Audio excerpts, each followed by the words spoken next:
കൂട്ടുകാരെല്ലാവർക്കും പുതിയ വീഡിയോയിലേക്ക് സ്വാഗതം. ഇന്നൊരു ബ്രേക്ക്ഫാസ്റ്റ് റെസിപ്പിയാണ് കേട്ടോ. നൂൽപുട്ട് അല്ലെങ്കിൽ ഇടിയപ്പവും അതിൻ്റെ കൂടെ കഴിക്കാൻ ഒരു അടിപൊളി ഗ്രീൻ പീസ് കറിയാണ്. മുളക് പൊടിയൊന്നും ചേർക്കാതെ തേങ്ങ അരച്ച് വെജിറ്റബിൾസൊക്കെ ചേർത്ത നല്ല ഹെൽത്തി ആയിട്ടുള്ളൊരു ഗ്രീൻ പീസ് കറിയാണ്. നൂൽപുട്ടിൻ്റെ കൂടെ ഗ്രീൻ പീസ് കറി അടിപൊളി കോമ്പിനേഷൻ അല്ലേ. എല്ലാവരും വീഡിയോ ഫുള്ളായിട്ടൊന്ന് കണ്ട് സപ്പോർട്ട് ചെയ്യണേ. വീഡിയോ ലൈക്ക് ചെയ്യാൻ മറക്കല്ലേ. സബ്സ്ക്രൈബ് ചെയ്യാത്തവർ ചെയ്ത് കൂടെ ബെല്ലൈക്കൺ കൂടി ഒന്ന് പ്രസ് ചെയ്യാനും മറക്കില്ല കേട്ടോ. നൂൽപുട്ട് തയ്യാറാക്കാൻ അധികം പാടൊന്നുമില്ല, എല്ലാവർക്കും അറിയാലോ. മാവ് കുഴയ്ക്കണം, പ്രസ് ചെയ്യണം. അതിൻ്റെ ടിപ്പൊക്കെ പറഞ്ഞുതരാം. ഗ്രീൻ പീസ് കറിയുടെ വീഡിയോ എല്ലാവരും കണ്ടു നോക്കൂ. അതിനായിട്ട് ആവശ്യത്തിനുള്ള ഗ്രീൻ പീസ് തലേ ദിവസം തന്നെ വെള്ളത്തിലിട്ട് വയ്ക്കണം കേട്ടോ. നല്ലപോലെ ഉണങ്ങിയതായിരിക്കുമല്ലോ.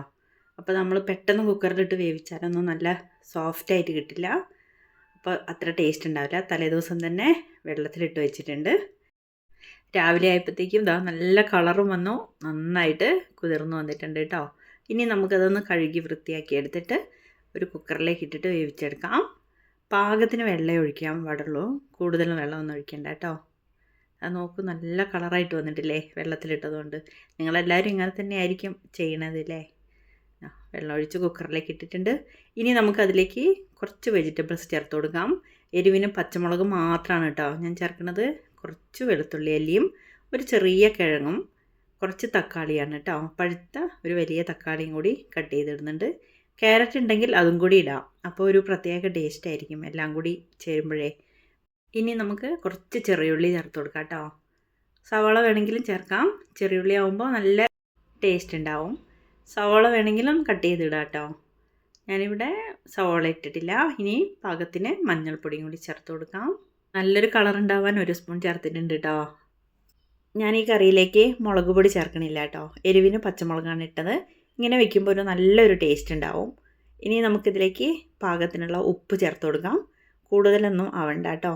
ഇതിലേക്കൊക്കെ കുറച്ച് മതിയാവുമല്ലോ, കിഴങ്ങും തക്കാളിയും മാത്രമല്ലേ ഉള്ളൂ. ഇനി നമുക്കതൊന്ന് അടച്ച് വെച്ചിട്ട് വേവിക്കാനായിട്ട് വെക്കാം. ആ സമയം നമുക്ക് തേങ്ങ ചിരവി എടുക്കണം കേട്ടോ. ഇടിയപ്പത്തിനും വേണം, പിന്നെ കറിക്കും കൂടി വേണം. അതിനുള്ള നല്ല ഫ്രഷ് ആയിട്ടുള്ള തേങ്ങ ചിരവി എടുക്കണം. അതൊക്കെ ചേർക്കുമ്പോഴാണ് ടേസ്റ്റ് ഉണ്ടാവുക കേട്ടോ. മൂപ്പൊക്കെ ആയ നല്ല പാലുള്ള തേങ്ങയൊക്കെ വേണം ചേർത്ത് അരച്ചെടുക്കാനും അല്ലെങ്കിൽ അപ്പത്തിലേക്ക് ചേർക്കാനും. ഇത്രയും തേങ്ങ ചിരവി എടുത്തിട്ടുണ്ട്. ഒരു ചെറിയൊരു മുറിയാണ് ചേർത്തിട്ടുള്ളത്. ഇനി അതിൽ കുറച്ച് മിക്സിയുടെ ജാറിലേക്ക് ഇട്ട് അല്പം വെള്ളം ഒഴിച്ച് നന്നായിട്ടൊന്ന് അരച്ചെടുത്ത് കുറച്ച് ചെറിയുള്ളിയും കൂടി ചേർത്ത് ഒന്ന് ഒതുക്കിയെടുത്തു കേട്ടോ. ഇതിലേക്ക് വെളുത്തുള്ളിയും ജീരകവും ഒന്നും ഞാൻ ചേർക്കണില്ല. ഇനി നമുക്ക് ഇടിയപ്പത്തിന് ഉള്ള മാവ് കുഴച്ചെടുക്കണം. പാകത്തിനുള്ള മാവ് എടുത്ത് വെച്ചിട്ടുണ്ട്. നൈസായിട്ടുള്ള പത്തിരിക്കൊക്കെ ഉപയോഗിക്കണില്ലേ അത്. പിന്നെ ഇടിയപ്പം ഒന്ന് സോഫ്റ്റ് ആവാൻ 1 ടീസ്പൂൺ നെയ്യാണ് ഒഴിച്ചു കൊടുത്തിട്ടുള്ളത്. വെളിച്ചെണ്ണ ആയാലും മതി കേട്ടോ. അതൊന്ന് ഇളക്കി മിക്സ് ചെയ്തിട്ട് ഇനി മാവ് കുഴയ്ക്കാൻ ആവശ്യമുള്ള വെള്ളം തിളപ്പിച്ചെടുക്കണം. അതിലേക്ക് ഉപ്പും കൂടി ചേർക്കണം. മാവിന് പാകമായിരിക്കണം. നന്നായിട്ട് തിളയ്ക്കുമ്പോൾ കുറച്ച് ഒഴിച്ചു കൊടുത്തിട്ട് നന്നായിട്ട് ഇളക്കി യോജിപ്പിച്ച് പത്തിരിക്കൊക്കെ മാവ് കുഴയ്ക്കണില്ലേ അതേപോലെ നന്നായിട്ട് ഇളക്കിയിട്ട് വെള്ളം കൂടാനും കുറയാനും പാടില്ല കേട്ടോ. നന്നായിട്ട് കുഴച്ച് സോഫ്റ്റാക്കി എടുത്ത് വെക്കണം. എന്നാലേ നൂൽപുട്ടിന് നല്ല ടേസ്റ്റും സോഫ്റ്റൊക്കെ കിട്ടുള്ളൂ. ഇനി ഞാൻ ഒരു വാഴയിലേക്കാണ് കേട്ടോ ഇത് പ്രസ് ചെയ്ത് വയ്ക്കുന്നത്. ഇടിയപ്പത്തിൻ്റെ പ്രസ്സൊക്കെ ഉണ്ട്, അല്ലെങ്കിൽ ഇഡ്ഡലി തട്ടിലൊക്കെ ചെയ്യാം. ഞാൻ ഇതേപോലെയാണ് ചെയ്യുന്നത്. ഇത് സ്റ്റീമറിൽ വെച്ചൊന്ന് ആവി കയറ്റുമ്പോൾ നല്ലൊരു സ്മെല്ലൊക്കെ ഉണ്ടാവുമല്ലോ. അത്യാവശ്യം വലുതായിട്ട് തന്നെയാണ് കേട്ടോ ചെയ്യുന്നത്. ഓരോ ലെയർ ഇട്ടിട്ട് തേങ്ങ വേണമെങ്കിൽ ഇട്ട് കൊടുക്കാം. അതൊക്കെ ഓരോരുത്തരെ ഇഷ്ടം പോലെ ചെയ്യാം. ഞാൻ അല്പാൽപ്പായിട്ട് ഇട്ട് കൊടുത്തു. ഒരു 3 പ്രാവശ്യമായിട്ട് ഇത് ലെയറായിട്ടാണ് കേട്ടോ എടുത്തിട്ടുള്ളത്. ഇത് ഒരെണ്ണം മതിയാവും കഴിക്കാനായി. എനിക്ക് എളുപ്പത്തിന് ചെയ്യാൻ വേണ്ടിയിട്ടാണ് രാവിലെ വീഡിയോ എടുക്കുന്നതൊക്കെ ഒന്നിച്ചല്ലേ ചെയ്യുന്നത്. അതുകൊണ്ടേ അല്ലെങ്കിൽ ചെറുതായിട്ടൊക്കെ ഇഡ്ഡലി തട്ടിലൊക്കെയാണ് കേട്ടോ വെച്ചിട്ട് ആവിയേറ്റി എടുക്കുക. ഇതെനിക്ക് പെട്ടെന്ന് കഴിയാൻ വേണ്ടിയിട്ടേ. സ്റ്റീമറിൽ വെള്ളമൊഴിച്ച് നന്നായിട്ട് തിളച്ച് വരുമ്പോൾ നമുക്കിത് ഇലയോട് കൂടിയിട്ടൊന്ന് വെച്ചിട്ട് അല്പം കൂടി തേങ്ങ മേലെ ഇട്ട് കൊടുത്തിട്ടുണ്ട്. എന്നിട്ടൊന്ന് അടച്ച് വെച്ചിട്ട് നമുക്കത് കുക്ക് ചെയ്തെടുക്കാം കേട്ടോ. കൂട്ടുകാരെല്ലാവരും വീഡിയോ ലൈക്ക് ചെയ്ത് കാണണേ. ഞാൻ ഇടയ്ക്കിടയ്ക്ക് ഇങ്ങനെ ഓർമ്മിപ്പിക്കുകയാണ് നിങ്ങളെ കേട്ടോ. ഇതാ അടച്ച് വെച്ചതാണേ, അത് വീഡിയോയിൽ പെട്ടിട്ടില്ല. നന്നായിട്ട് ആവിയൊക്കെ കയറിയിട്ട് 2 ലെയറായിട്ടാണ് വെച്ചത്. അത് നമുക്ക് റെഡിയാക്കി എടുത്ത് വെക്കാം. ഈ സമയം കുക്കറിൽ നമ്മൾ വേവിക്കാൻ വെച്ചിട്ടുള്ള ഗ്രീൻ പീസും കിഴങ്ങ് തക്കാളി എല്ലാം കൂടി നല്ലപോലെ വെന്തിട്ടുണ്ട് കേട്ടോ. ഇനി നമുക്ക് കറി തയ്യാറാക്കാനായിട്ട് അതൊരു കടായിലേക്കാണ് വെച്ച് കൊടുത്തിട്ടുള്ളത്. അല്പം കിഴങ്ങും കുറച്ച് ഗ്രീൻ പീസൊക്കെ ഒന്ന് ഉടച്ചു കൊടുക്കാം കേട്ടോ. അപ്പോൾ ഒരു പ്രത്യേക ടേസ്റ്റൊക്കെ ഉണ്ടാവും. വേണമെങ്കിൽ ചെയ്താൽ മതി, എന്നാലും ഉടയ്ക്കുന്നതായിരിക്കും നല്ലത്. നമ്മൾ കുറച്ച് തേങ്ങ അതിലേക്ക് ചേർക്കുന്നുള്ളൂ. കടലയൊക്കെ അങ്ങ് വെന്തുടയില്ലല്ലോ, ഇങ്ങനെ അവിടെ ഇവിടെയൊക്കെ ആയിട്ട് ഇങ്ങനെ കിടക്കില്ലേ. കറിക്ക് ഒരു കുറുകലൊക്കെ കിട്ടാൻ വേണ്ടിയിട്ട് അല്പം ഒന്ന് ഉടച്ചു കൊടുത്തിട്ട് ഉപ്പൊക്കെ പാകമുണ്ടോ എന്നൊക്കെ നോക്കിയിട്ട് ഒന്നുകൂടി ഒന്ന് നമുക്ക് തിളപ്പിച്ചെടുക്കാം.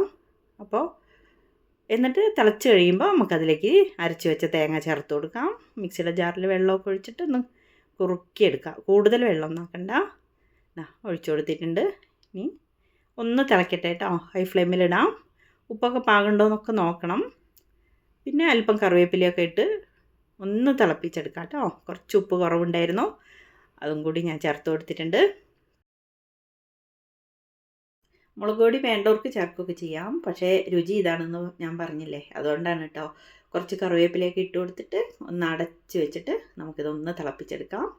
ഒരു പച്ചമുളകും കൂടി കീറിയിട്ടിട്ടുണ്ട്. എനിക്ക് എരിവ് കുറവ് തോന്നിയിട്ടേ ഇതാ തിളച്ച് വന്നിട്ടുണ്ട്. തേങ്ങയൊക്കെ ഒന്ന് തിളച്ച് കുറുകി വന്നിട്ടുണ്ട് കേട്ടോ. ഇനി നമുക്കിതൊന്ന് ഓഫ് ചെയ്ത് വെച്ചിട്ട് ഇതൊന്ന് താളിച്ചിടണം.